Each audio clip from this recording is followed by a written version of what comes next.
Number one, define your superpower. What is the particular set of skills, experiences, attitudes, preferences, values that you represent, and what do you deliver with it? You have found Authentic Business Adventures, the business program that brings you the struggle stories and triumphant successes of business owners across the land. Downloadable audio episodes can be found on the podcast link found at drawincustomers.com. We are locally underwritten by the Bank of Sun Prairie, Calls on Call Extraordinary Answering Service, as well as the Bold Business Book. And today we're welcoming / preparing to learn from John Tarnoff of the Reinvention Group, which we are going to be talking about careers and career transition. So John, how are you doing today? Doing great, James. Thanks for having me on your show.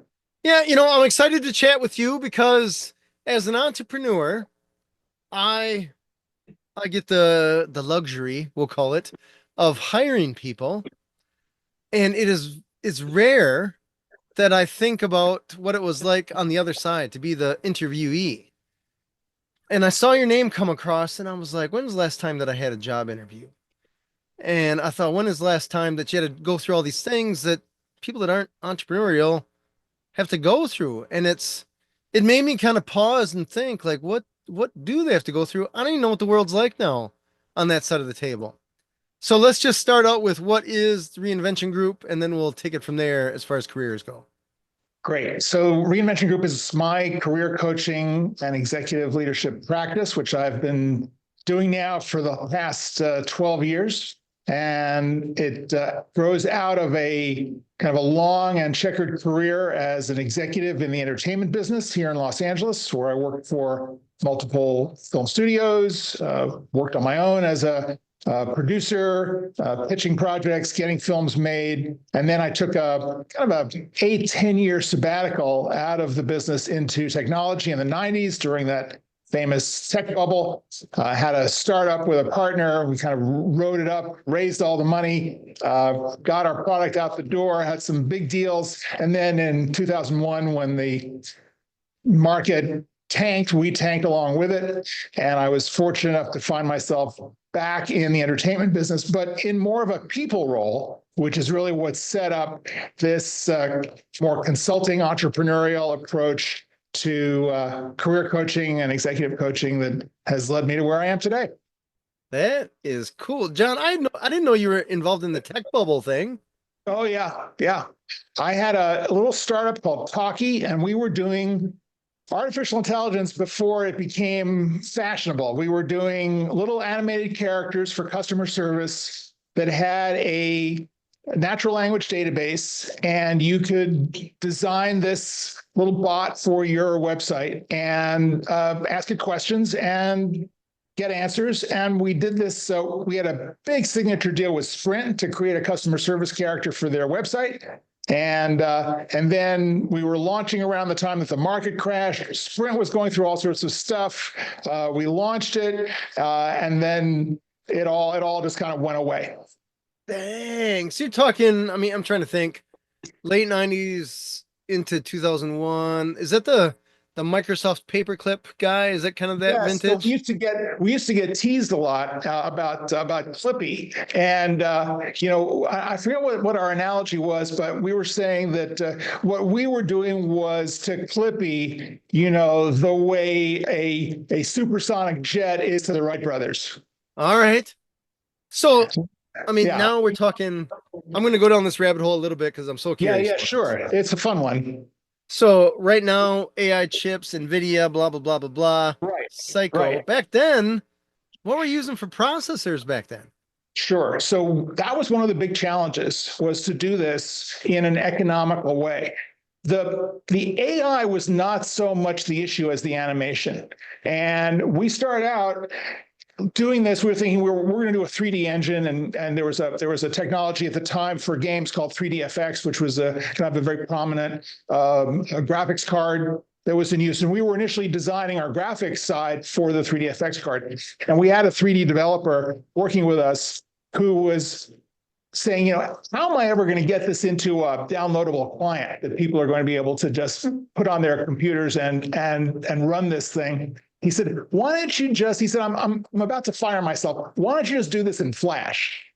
So you Oh, remember, right? So you remember Flash was oh this yeah. animation engine from Macromedia that I think Adobe had wound up buying. And it was very economical. It was very small. It came preloaded on pretty much every computer back in the day. So we created a Flash client that made this instantly available on most every computer. And so you could log on to our website. And this is how we got the Sprint deal, because we went to Kansas City to this customer service executive's office. We plugged in to the wall with our laptop, and we got this character to have a conversation with her over dial-up.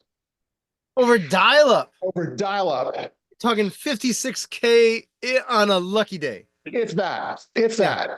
Wow. And so that was the kind of the lucky accident of going and doing it in Flash. We were able to demo to anyone, anywhere.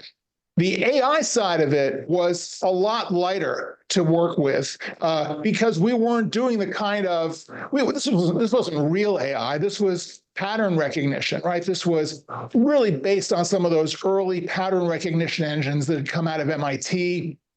You may remember a bot called Eliza, which was this therapy bot that was started at MIT. And we were kind of piggybacking on a number of developments that had come since then to kind of create this conversational database. And what we brought to it, and I don't want to go into too much, of the rabbit hole, but what we did, because my partner and I kind of came out of the media business, and he on the computer game side and me on the film side, and we came up with this kind of half joke, which we used to pitch, where we called our system artificial stupidity. And the idea behind that was that it followed the patterns of cocktail party conversations, where you get into a conversation with someone. If you don't want to talk about something, you switch the subject. Right. There are all sorts of strategies that you use to be able to keep a conversation going without necessarily getting into any depth or detail. So we programmed the system to be able to do that. So when a character didn't know the answer to a question, it would change the subject, and it would have multiple pathways to change the subject. If it kept coming back to that topic, eventually the character would say, "This conversation's over. I can't have a conversation with you. You're an idiot," and log off. Oh my gosh. And that's how we dealt with the fact that that the system was not really intelligent. We could not have passed the Turing test the way most of these systems can pass the Turing test today. It's insane what's been going on over the last 5-10 years. Yeah, that is surreal. And it'd be cool to be on the cutting edge and all that jazz, but great. Well, I mean, the downside of it is that when it all fell apart, my partner had this great line. We kind of got up to speed. We had this converted warehouse in Venice Beach with about 40, 50 developers working for us at the peak when we were on the Sprint deal, and we had another couple of deals that we're working on. And then it all kind of went away, and we're sitting there in this empty warehouse, 3 years in, and my partner turns to me and he goes, "Well, I guess the future's gone out of style." I love it. I love it. So tell me just really quick about the downfall of that. That wasn't exactly like a pandemic thing where you got an email that says, "Hey, by the way, you're out of business." That was a somewhat gradual thing, right? That was over the course of a year. The gradual thing that happened over a course of a year. I would say April of 2001 is when it all started, and our board members called us up and said, "We have to have a meeting. You guys have got to, downsize. You got to get resilient. You got to work on more product, blah, blah, blah." So we had some strategies in place, and we kept it going for, I'd say, another 18 to 24 months after that. And which was pretty good. We kind of kept all of our investors in line. I learned a lot about investor relations in that period. You can be sure. And you focus on leadership. This was a real test. I don't think I had any idea what I was getting into at that point in terms of being able to lead internally and externally, both the internal stakeholders, the people that we had brought on, and downsizing that company was painful. It was painful for everyone. I think everyone understood what we were dealing with. We tried to do our best. I think in 98% of the cases, we were able to do well by our people. There were a couple of people who expected more, and we had promised more. We couldn't deliver it. We had some issues which we tried to resolve as best we could. And then on the investor side, it required a lot of hand-holding, a lot of communication. And I think in an interesting way, it taught me the power of vulnerability.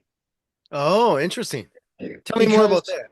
Sure, because typically I think in our culture we want to try to be strong and be tough and never let them see you sweat, right? That's kind of the approach that most of us I think are kind of taught.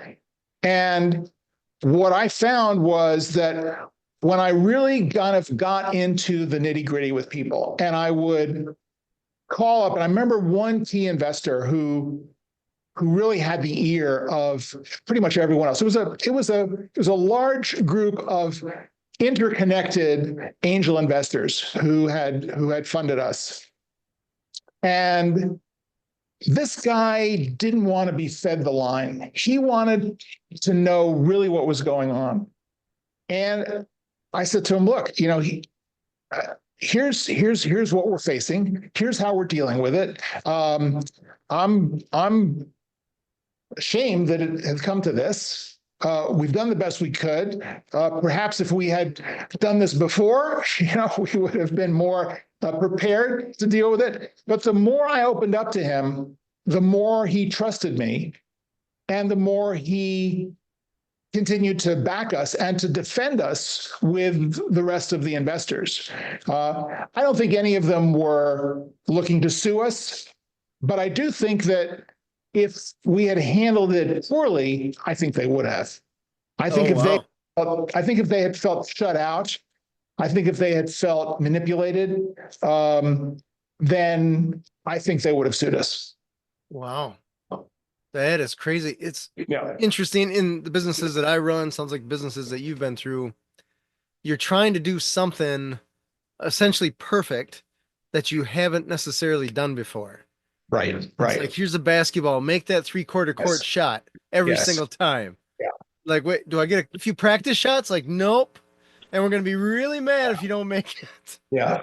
And here's the interesting thing about that, because that evokes my entertainment business background. Because when you're in the entertainment business, and I want to make an analogy to the larger world that we're living in today, the entertainment business was always a business where every time a new film, TV show, record comes out, it's an entirely, not just a new product, it's a new product line. You really have no way of knowing whether this product line is going to succeed. Now, having said that, one of the things that the entertainment business has done, particularly the movie and TV business has done over the last 20 years, I would say, is to focus in on franchises, to focus in on pre-sold material in a way that they never did before. There was always this idea that, well, if you could base a movie on a book that had been successful, well, then you had a shot. So you think of, big movies like Jaws or The Exorcist. Those classic movies came out of books. But at the same time, you also had original movies that, kind of became huge. I mean, The Godfather is another example of that, right? One of the greatest movies of American cinema based on a bestseller book. But there were also original movies, and very often those original movies spawned their own major cultural shifts. Star Wars, of course, being the example. I mean, that was a project that was, no one knew what to do with that. This was George Lucas's little science fiction vision, and he's done 2 movies, and okay, so Universal passed on it. Fox gave him a small budget to go out to Morocco and wherever, Tunisia, and make this little science fiction movie. No one knew what to do with it. And here we are, right? 50 years later, and this is still going on. It's like, major pillar of revenue for Disney. So you just never knew. And when you're talking about the startup world and trying to pitch a project, I kind of came into that from having that background in movies where every time out, you've got to swing for the fences and you have no idea whether it's going to work. And by the way, the fences keep getting moved back and forth. So you're not really sure where that home run is going to be. Yeah, so true. So true. I am so happy to hear that I'm not alone in that. Yeah. And let me tell you this. The interesting thing that's evolved, and this is, I think, the reason why I love doing what I do now, is that this uncertainty about business, this need to be nimble, to have a growth mindset, to, as Michael Dell put this years ago at the start of Dell when it took off, someone said, so, how do you manage this quickly changing business? He said, every day it's a startup. So he never took his eye off of that awareness that it could change on a dime. So I think most businesses today, given the technology disruption that we've experienced over the last 30, 40 years, is a startup. I don't care if it is, General Motors or Tesla or any business that's out there, you can get disrupted tomorrow by someone coming up and changing the game. Fair. Totally fair. Yeah, even you think about entertainment industry just since Netflix came around and all that. We're talking 5 years. There you go. Yeah. Changed the game. Blockbuster could have bought Netflix and they turned it down. They turned it down. Yeah, way back when. It's so funny. I hear stories like that and you're like, what was Blockbuster thinking? But I remember my brother-in-law dragging me to some multi-level marketing thing. It was Amway at the time, but they didn't call it Amway. It was some online. We're supposed to give people a website. They'd go to this website and then buy stuff from other websites. It was kind of a bridge thing. Mm-hmm. Anyways, and I was like, no one's going to give their credit card number online. This is crazy. Right. And I was apparently wrong. So yeah, I look at stuff like that. I'm like, you don't know. Yeah. Nobody knows. Yeah. So I mean, the end of in my former business, the end of physical media, right? The idea that there would not be a disc or a cassette or some physical, tangible thing, right? That people would forego that. I still have all of my iTunes backup somewhere on my computer. I don't know how many thousands of tracks from that database. And every once in a while, I'm kind of doing a review or I'm kind of cleaning my files out. And I see that folder and I go, nah, I'm not going to go with it because, I mean, for better or worse, I love Spotify and I just, and there's certain things that I can't get on Spotify. And for that, I still have my 650 albums in the other room and the turntable, and I'll go in there and I'll listen. But for most of music and discovery, I don't need the physical, right? no, I'm right there with you. I'm happy to pay the subscription. It's interesting just in that light that there used to be a process, kind of I don't know, it was fun to go to Sam Goody or Musicland or whatever. Yeah, Tower Records, yeah. Yeah, get that CD or that. I remember getting cassettes. My first record was Purple Rain, the single. It was a Purple 45. Right. Wow. And just like that was a day. Yeah. Right, to get that thing. Sure. I mean, and now you're just like click download. Part of the social contract, right? But I think that's always changing in society. And I think again to this conversation about leadership and entrepreneurship, that is, I think, another important part of the growth mindset, which is now more important than ever. And kind of tooting my own horn and kind of getting it back on this track. That is one of the most important things that I work on with my clients is this idea of battling the inertia that we all tend to experience or believe in if we've been in a job for 20 years, right? Maybe you've done it for one company, which is rare, but maybe you've done it for 2 or 3 companies. Maybe you're a marketing or sales executive or technology or project manager or program manager, and you're on this track and you're kind of building your career up the ladder, more responsibility, better title, better money. And what often happens in mid-career is that you kind of look around and you go, what was I doing? What's the purpose of all this? I've gotten to this level. I thought this is where I want to be. Now I'm here. Where do I want to go from now? And at the same time, what's going on in business is people are looking at you differently. They're going, okay, so you're 45, 50, 55. What have you done for me lately? Mm-hmm. And why am I going to continue to trust you to deliver going forward when I got this 30-year-old who seems to have the latest skills and is more plugged in? And what do I do about this? So I think people are looking for us to be more valuable, to provide more definitive deliverables and results as we age in our profession. And the leadership that we need to do is the leadership for ourselves to be able to say, okay, here's my value proposition. It's not, oh, I've been around the block. I can do anything. What have you got? Nobody wants to hear that. Nobody wants a generalist. They want you to be a very specific specialist. And the risk that you take is you're gonna leave a lot of stuff on the table if you do that. But when you connect, you really connect with someone who needs what you can provide. So that's a big mind shift for a lot of people. I'm working with a guy right now, and he put this very interestingly. He said he's 55, big marketing executive in New York, laid off by the former company, looking for the next gig, not really sure where he wants to go. And I said, so what's this anxiety that you're experiencing? And he says, I need the next assignment. Mm. And I said, here's the problem. No one's going to give you that assignment.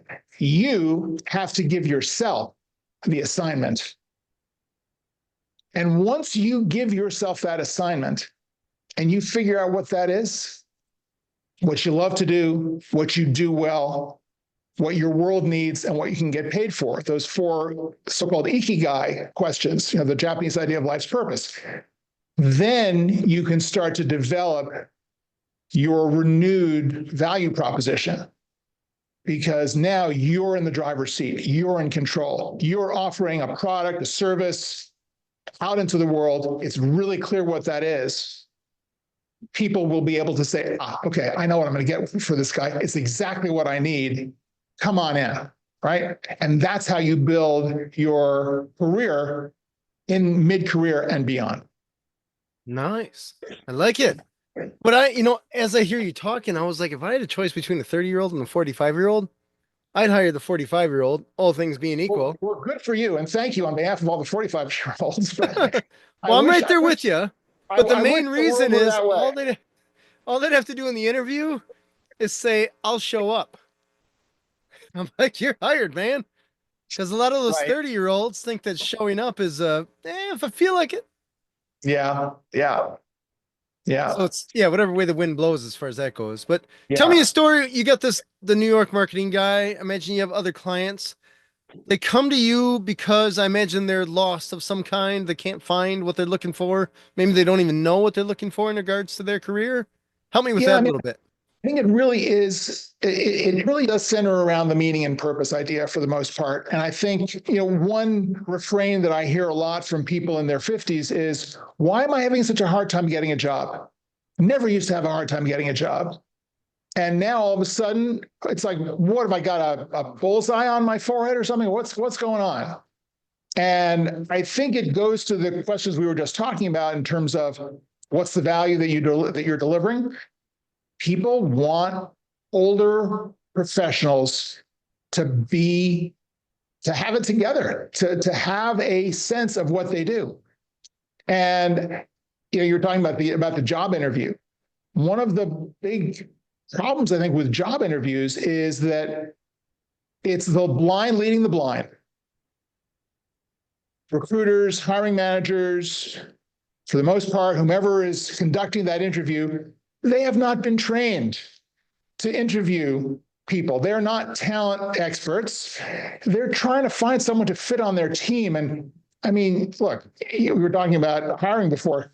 You've been in that situation. I've been in that situation. So one job you don't want to have as an entrepreneur or a manager is to write a job description. Oh, It man. is the worst, right? Am I So right? true. So true. So what happens is you're in a company, you've got deadlines and deliverables, you've got a manager, you've got an open position on your team. Okay, let HR write the job description because I just don't have the time. I don't know how to, and they're the experts, right? Well, wrong, because they have no idea what you need. So it's a broken system going in.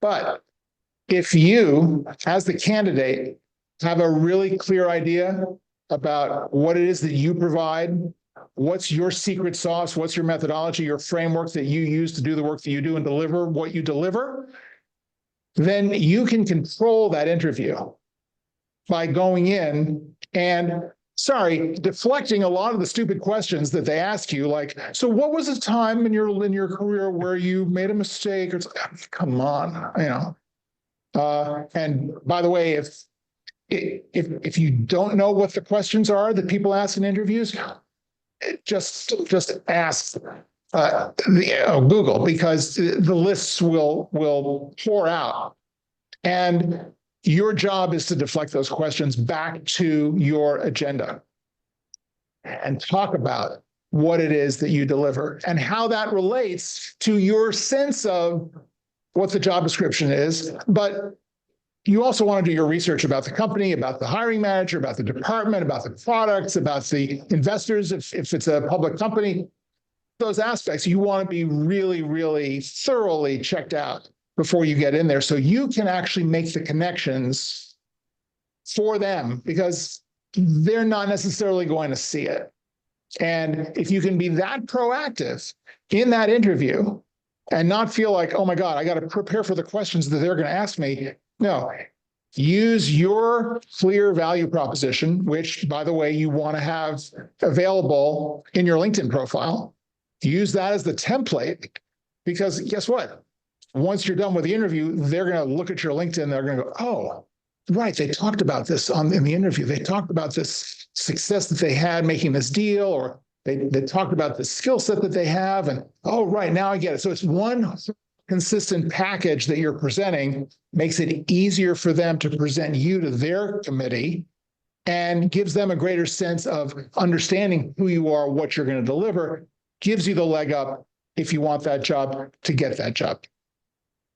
Tell me, as far as interviews go, your clients, are they typically running through multiple interviews for the same position? Oh, absolutely. I don't think any job at a mid-senior level today is going to happen without multiple interviews, and without what I call the spanking machine, where you're going through multiple interviews. You're going through team interviews, which are the worst, particularly if you're doing it remotely, where you've got this person there, that person there, and then people are just kind of like, they're looking at their phones while they're on the interview with you. I mean, it's murder, right? It's murder to kind of get your point across. But this is what we have to go through. Tell me about the Teams interview, because I have those when I'm interviewing. And I do those for a couple of reasons. One, it stemmed from a few years ago, well, actually quite a few years ago, when we would hold interviews and the people wouldn't show up one-on-one. So I'm like, well, we can stop wasting time. We can just have group People interviews.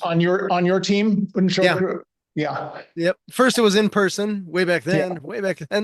Now that we have a remote team, we do Zoom interviews where they're essentially multiple. And sometimes you'll have one or two candidates. I think the most I had was 8, and that was a mess. We're getting used to essentially about 50% showing up, but recently that number's gone higher for the number of people that show up. right? It's approaching 100% now. Right. And this is the 100% is on your side, the people who are showing up to interview someone that you're thinking about hiring. Yeah. Correct. Correct. So what kind of pre-meet or training do you do for those interviews? Or do you basically say, we got this position, we got this candidate, here's the Zoom meeting, we'd love you to show up? That before we have, we use video ask, which essentially is just video interview.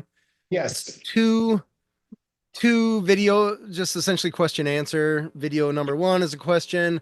They answered in a video. Video number two is another question. They answer that in a video. And that offers two things for us. One is it's one more hurdle for them to jump through for us to make sure they're real and interested. And two, I'm trying to think what we ask on those questions. They're not like, what's your biggest strength or weakness or something like that. Well, I mean, that's a good technology, I think, as a way of segmenting, your leads and really kind of funneling your candidates and making sure that they're appropriate. But where I'm going with this question about the team interview is, I think it's really important to prepare the interview team for any interviews. So if it's kind of part of their job description to be invited to these interviews, whether they're able to show up or not, and obviously if they've got a conflict, you understand that.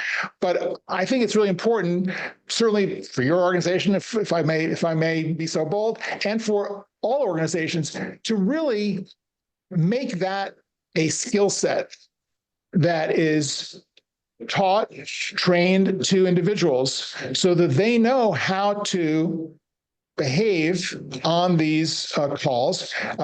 There is coordination before the meeting as to who is going to address what questions. So it's not a free-for-all.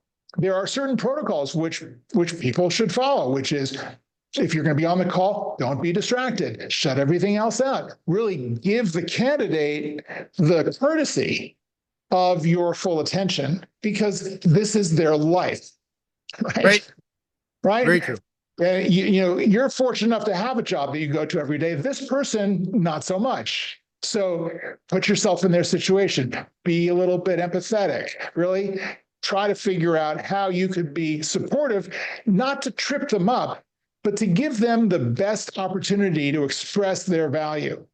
Because think about it. You don't want to foster a culture of gotchas, amongst your team, right? You don't want to have everyone kind of trying to trip everyone else up on the team. You want people to collaborate, to give themselves the benefit of the doubt, to help one another out, to mentor others.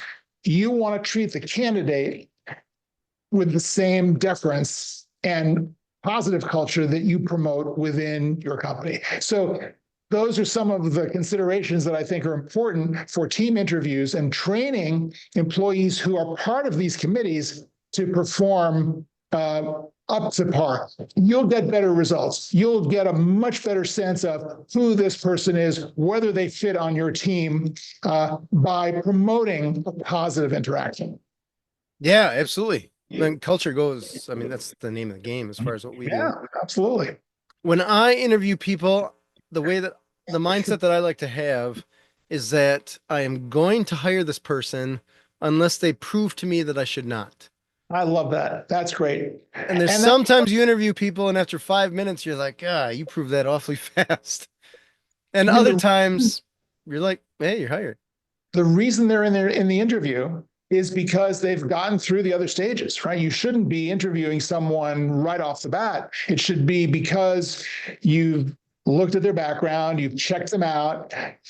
Other people have looked at the profile. And the beauty of LinkedIn is that everyone can access that candidate, right? You don't have to email the resume around and go, I didn't get that. Who is this again? What's it for? Right? No, it's very easy for everyone to get on the same page about the candidate and say, okay, should we bring this person in? Here are 3 or 4 LinkedIn profiles. Go check them out and let's talk about this. And then we'll all get on a call and we'll say, okay, what do we think?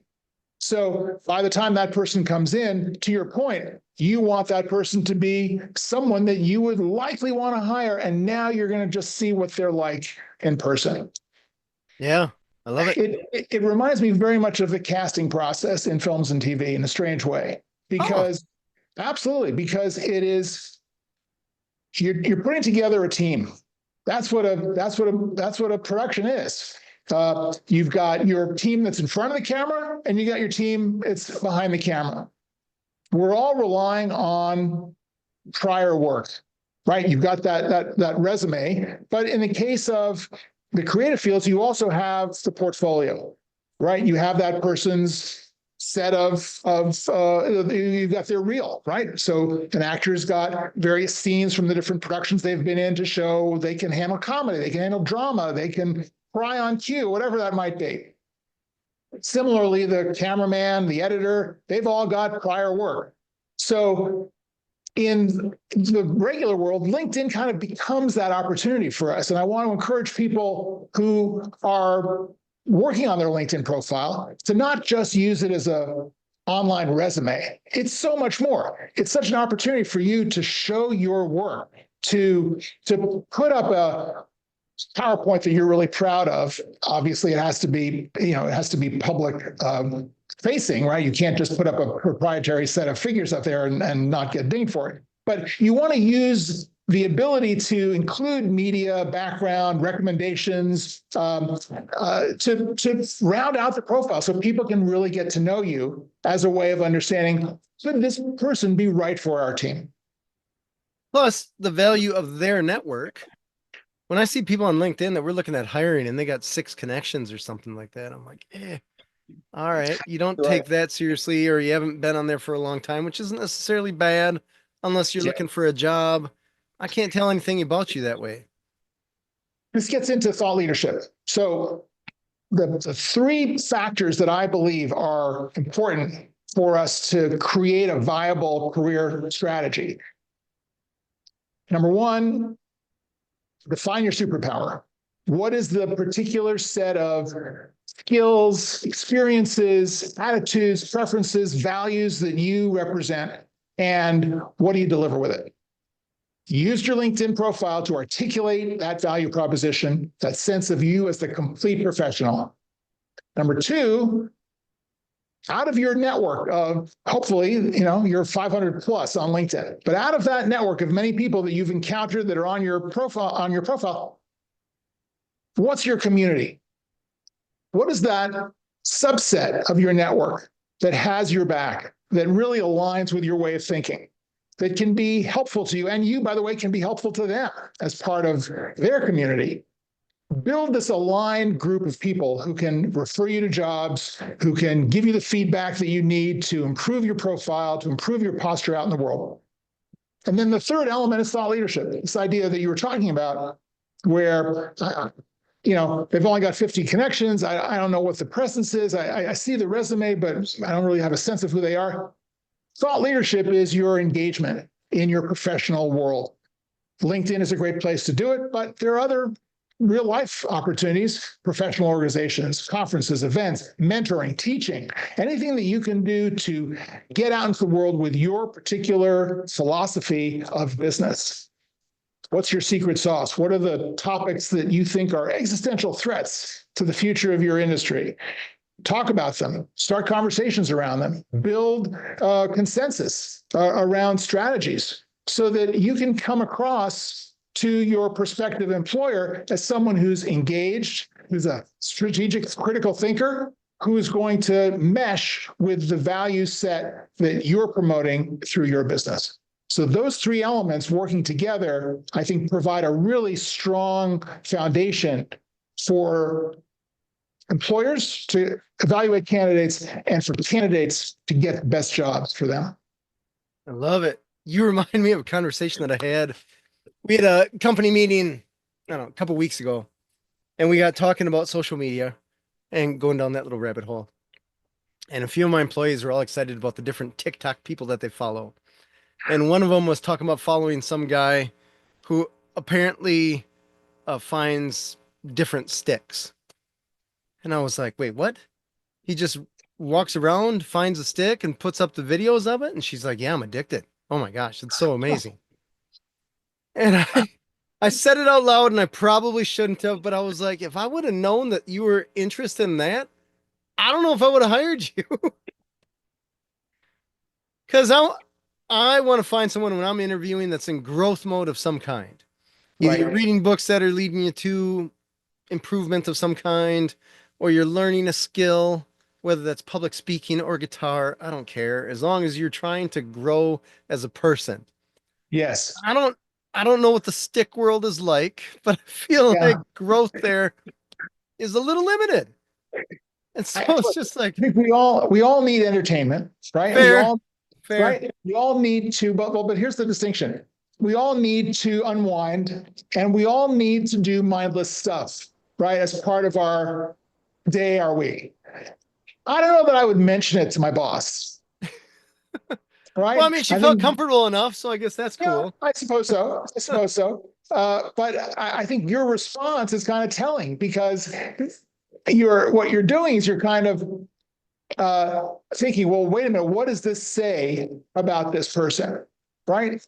And hopefully you know her well enough to know that she is also involved in those other more constructive development oriented practices in her life, and that in fact, yes, this is just a fun distraction that we all have those, right? So I think we all got to come clean around that, but it is in context, I think, of this larger sense of, again, growth mindset of channeling the time that we spend constructively. And it could be fun. It should be fun, right? Everything that we do, I would hope, is going to be fun for the most part. I think we want to try to angle it that way. This is kind of the first question I ask to clients. It's like, when was the time in your career where you had the most fun? Oh, Right? great question. Right? Because that's the time when you're most engaged, most productive. You're feeling the sense of flow. You're loving the people you're working with. They're loving you. It's your time of kind of greatest output, I would say. So you want to try to recapture that in one way or another going forward to the greatest extent possible. So, it could involve following someone who collects sticks or I don't know, whatever that might be. And I mean, TikTok is a crazy rabbit hole. It But, certainly is. at the same time, there is growth, there is development, there's curiosity, which I think is a really important quality that we want to look for both in ourselves and in other people, is finding that curiosity, because that in a way is more important than skills. Right? If you're curious about something, that's going to drive you to learn, to master a skill set, to understand where it fits into the world. That's really important. That's fair. That's fair. I like that. I can imagine if you're the stick guy and you're looking online before you're the stick guy and you're like, you know what, this is garbage. We can have fun with this. And you come up with this thing and all of a sudden your channel blows up and you're like, well, I guess I'm looking for sticks now. Right? Maybe I can get a sponsorship. Right? Could you imagine? You meet this guy in a bar and you're like, what do you do? Right? And you're like, hey, I got a podcast, call answering service, all good. Yeah, What do you do? sticks. Oh, I got this channel. I find sticks. And you're like, no, Stick seriously, what do you? channel. And he's like, no, it's amazing. I got 20 billion followers or something. And I'm like, all right, dude, you got to tell me your secret because that is Right. amazing. I'm going to look at sticks in a whole different way now. Yeah. Yeah. Well, there's an audience for everyone out there somewhere. That, oh my gosh, so true. So true. Tell me a story about I guess I got this marketing guy, the 50 some year old marketing guy in my head. He's been in marketing most of his professional career. Let's just Mhm. say he's like, you know what? I'm kind of sick of the marketing game. I want to do something else. What do you tell that guy? So this is a question that I get a lot about, should I just do a 180-degree pivot? And I have to say, after doing this for 12 years, I think that to just close the door on your past and go completely into something new is not the best idea. I think of this in a much more integrated way. I think what you want to do is, again, back to when did you have fun, is distill from everything that you've done what is it? What are the elements of that that really float your boat, right? That really inspire you, that really satisfy you, that really give you sense of meaning. Pull those out of the equation. And it could be, I love delivering presentations, but I hate writing proposals. I love going to meet clients, but I hate internal meetings. Whatever that might be, think about what are your love to haves, must haves, deal breakers, and take a more reflective, conscious approach to understanding what you do, what you love to do. Again, those 4 Ikigai questions. And start looking around those preferred aspects of your work. Start talking about that with your community that you're building up of like-minded people who have got your back. Get their ideas on this. Have conversations around this. Look for the unexplored, unexpected outlets for this work. Don't necessarily turn your back on your past. Maybe look for a new way of doing what you did, or finding a new audience for what you did and do well. Look for ways of kind of mixing it up so that you don't lose the value of everything that you've worked for and built up as a professional over these years. Find a new way of making it work, of connecting to maybe a new audience, a new employer, a new field, but still anchoring your work in that past, in the good part of that past. Nice. I love it. Tell me a story about resumes and how you help your clients stand out, because we're approaching the point, or coming up on the point, at least in my world, where it is less of an employee game and more of an employer game. I think there's cycles, right? Yeah. And it has been an employee game for a very long time, where you'd get a handful of resumes. Most of them, people didn't know the alphabet. And now you're actually showing up with people that got some skills. And so you have to differentiate yourself as an employee, saying you should pick me because, but in the end, initially, your pile of resumes or an email, maybe a cover letter. How do you help your clients distinguish themselves to get noticed? I'm not a big believer in resumes. Oh, I think okay. I think the resume is it's a dinosaur. It is a vestigial convention from an earlier age when we didn't have electronics, we didn't have digital. There's a guy named Gary Burnison, who is the president of Korn Ferry, which is the big recruiting talent agency, global business. And he has a new book, I believe it's called Ditch the Resume, Get the Job. If one of the top recruiters in the world is telling you to ditch the resume, I would pay attention to that message. And what he's saying is, and what I believe wholeheartedly, is that the resume is a limited reflection of who you are as a professional and what you provide as a professional. It is a retrospective outline of your past accomplishments. And as they say in the financial services world, past performance is no indicator of future success. This is why I'm a big fan of the LinkedIn profile, not as an online resume, but as an opportunity to share your value proposition, to make your about section not a bio, a classic bio where it's basically a text version of your resume, but a mission statement about who you are, why you do what you do, and where you want to take it. It's a conversation starter. It's a call to conversation. And this is what I work on very centrally with everyone that I coach, is to build a foundation in that LinkedIn profile, in that headline and that about section, to really give the prospective employer, hiring manager, recruiter, a sense of who you are to the point where they feel like they've met you before they've met you.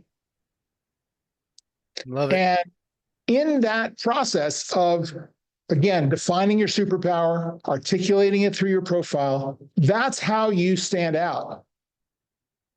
And ideally, because the hiring system is broken through job applications and resumes, you never know whether the job you're applying to on LinkedIn or Indeed has been filled, has maybe been filled 6 months ago, or maybe a kind of a honeypot job that doesn't exist, but is used by the company to create a presence, to attract submissions so they can sift through those resumes, put them into their database, see what's out there. Think about the future. Think about the AI future. Right now, employers are struggling with the number of AI-written resumes that are flooding in. How do you know what's real? Does this person know how to put two words together, or do they just ask AI to write the resume for them? Imagine what happens when AI agents get into the game and start scouring the web for job openings that fit your skill set. The AI agent then rewrites your resume to fit that job description and submits it. So I envision in the very near future that we're going to be going from the fabled 250 submissions per position to 2,500 submissions to 25,000 submissions. And now employers are going to have to use AI to verify the truth of the submission, to find out if it was submitted by a person, whether it was submitted by AI, written by AI. It's a cluster blank of the most monumental proportions imaginable. And it all comes back to what I think is important. Build relationships. Stop applying to jobs. Find your job through your network. Build trust with the people around you so that they can share your value with others and connect you to people, to opportunities, to future opportunities, so that you're always in this career building state of engaging with people in your industry, providing value, sharing your thoughts through thought leadership. I believe that if you engage in this practice on a regular basis, you will never have to search for a job again. Nice. Because the opportunities will constantly be brought to you. It will be a natural evolution of you being proactive about the value that you deliver, that you want to deliver.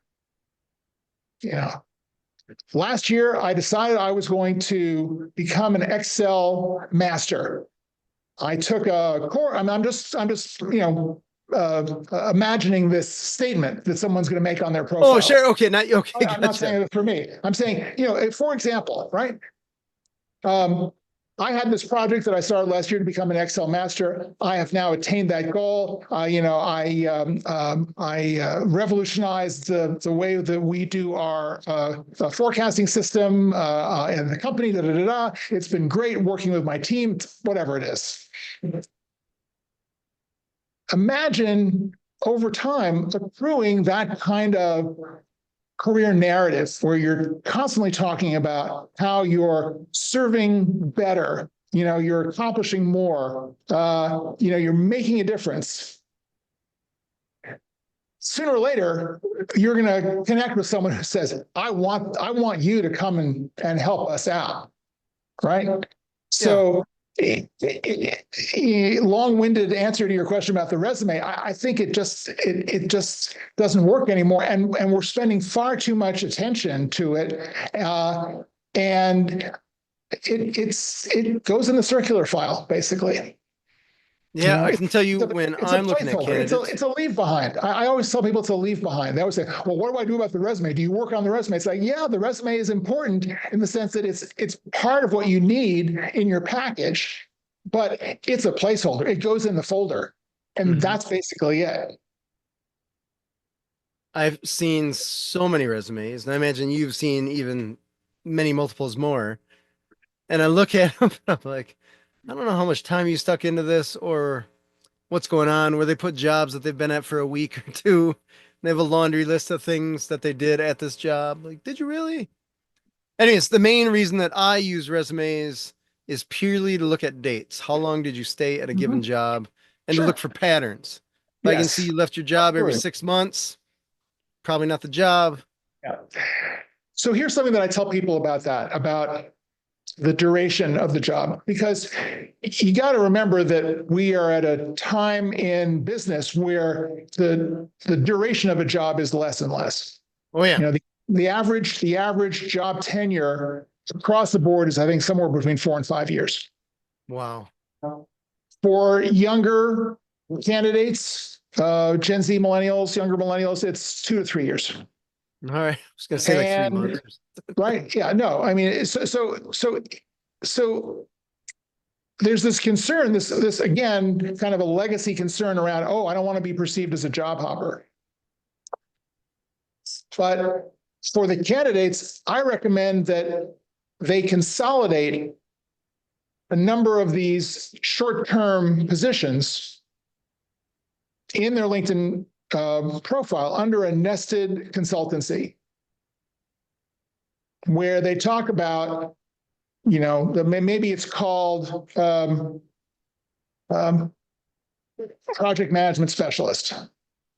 And you want to create a portfolio. Just because you only spent 6 months at this company is not a ding against you if you were there to accomplish a particular project in 6 months and you succeeded. Very true. You could have been there for 6 months and the company got sold and everyone got laid off. It's important to know that, right? Yeah, absolutely. Right. So there is a way of using this portfolio concept to create the understanding that you are on a growth pattern as a professional. Every one of those small, short duration gigs taught you something. And Hopefully. right? Well, hopefully, and I think that's what we all have to kind of try to be conscious of as we're putting these things together. It's like, well, what did I learn, and am I better for it?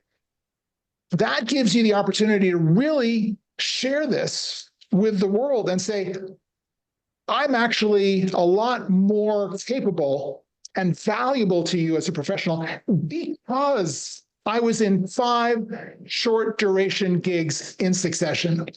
I would never have had this level of experience if I had been in one company for that period of time.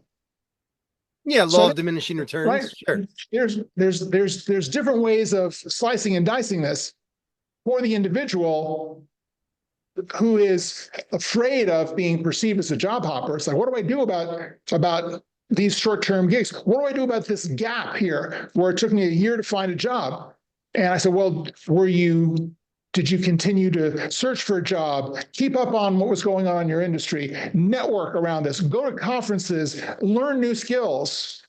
If the answer is yes to all of those questions, the gap served a purpose. While you were looking for a job, you were not idle. You continued to work essentially as a professional to keep your skills up, to learn new skills, to communicate with other people in your industry.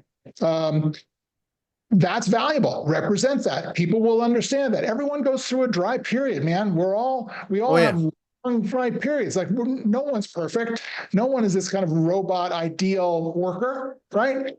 Again, vulnerability can work in your favor. If you say, hey, I was very active getting a job, but wasn't anything out there. And I will say I actually turned a few things down because they didn't really measure up for me. It really wasn't what I wanted to do. Now, because of this time that I've had out in the wilderness, I have a clearer sense of what value I provide. And when I land, I'm going to be gangbusters, loyal, devoted, because I now know more than ever that this is what I want to do. It's like, why wouldn't you hire that person? Right. Right. I know we don't have a ton of time left here, John, but I did want to ask you something that I got it just running through my brain here. You come up with someone, or someone reaches out to you, I should say, that can't find their job, they got laid off, or whatever reason they got disconnected from their last position. They come to you, and maybe on paper they seem all right, but when you're chatting with them, they are just dry as a bone. And sooner or later, they're going to have to go through that interview, and sooner or later, that interviewer is going to say, "Whoa, I don't care how cool you are just, it's rough." How do you work with people that are just that limited, personality wise?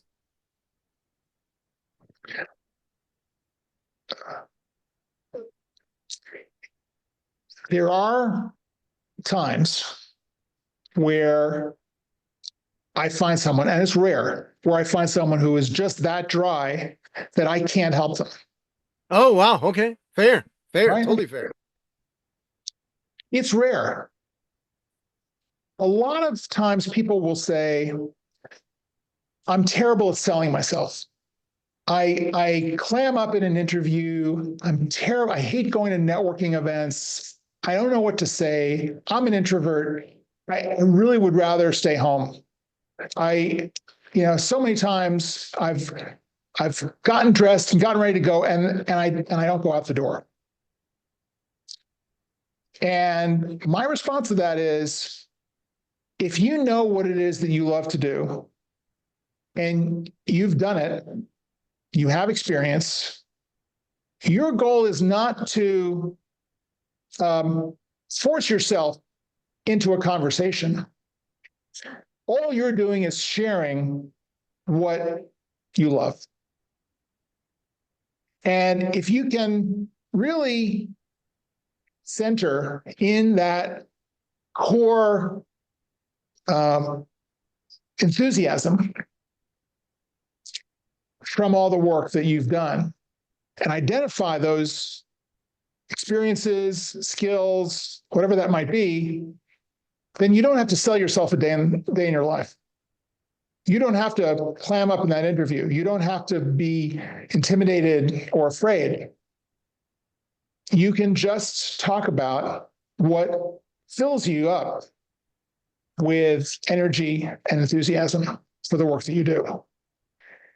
And that will, for the most part, get the engine moving and help people rediscover their connection to the work that they do and the meaning of that work and the purpose of that work.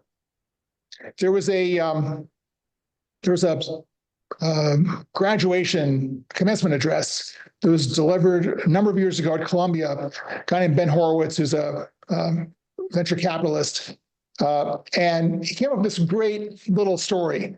And he said, I'm up here talking about the future for you graduates, and there's this old idea that from Joseph Campbell, follow your bliss and the money will follow. He said, I hate that idea. He said, if follow your bliss was a prescription for success, then every contestant on American Idol would be a zillionaire. There. He said, so don't follow your bliss, but what I suggest you do is follow your usefulness. Figure out what it is that you do that can move the needle for someone else. How can you use what you've learned? He's talking to graduates in 4 years at Columbia. How can you use all of that knowledge to make someone's business better, someone's life better? And just focus on that. And that's what's going to get you going. And what you may find over time is that the more useful you are, that becomes your bliss. Because you identify strongly with that usefulness, that utility, that was the results of what you do. That's really what human connection is all about, right? How can I make your life better through what you do? The value that you provide, and then there's value to you in offering value, just like you're helping anyone, whether it's as a job or anything like that. Exactly. I get that. I love it. John, where can people find you? They can find me on LinkedIn. I'm the only, to my knowledge, John Tarnoff on LinkedIn, JohnTarnoff. You can find me on my website, johntarnoff.com. That's a great start. Nice. Please out and communicate with me there and ask a question, or let's have a conversation. And just to be clear, you're working with people all over the country, right? Yeah, and the world. Yeah, I work The internationally. world. All right. Yeah. Sweet. I love it. Well, thank you so much for being on the show, John. My pleasure. Thanks so much for having me on. Yeah. This has been Authentic Business Adventures, the business program that brings you the struggle stories and triumphant successes of business owners across the land. My name is James Kademan, and Authentic Business Adventures is brought to you by Calls on Call, offering call answering and receptionist services for service businesses across the country on the web at callsoncall.com. And of course, the Bold Business Book, a book for the entrepreneur in all of us, available wherever fine books are sold.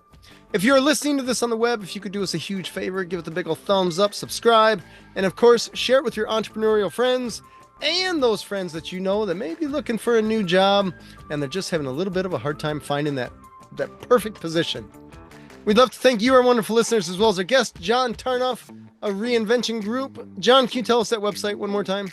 Sure, it's johntarnoff.com. Well, that doesn't get any easier, does it? I love it. Past episodes can be found morning, noon, and night at the podcast link found at drawincustomers.com. Thank you for joining us. We will see you next week. I want you to stay awesome. And if you do nothing else, enjoy your business.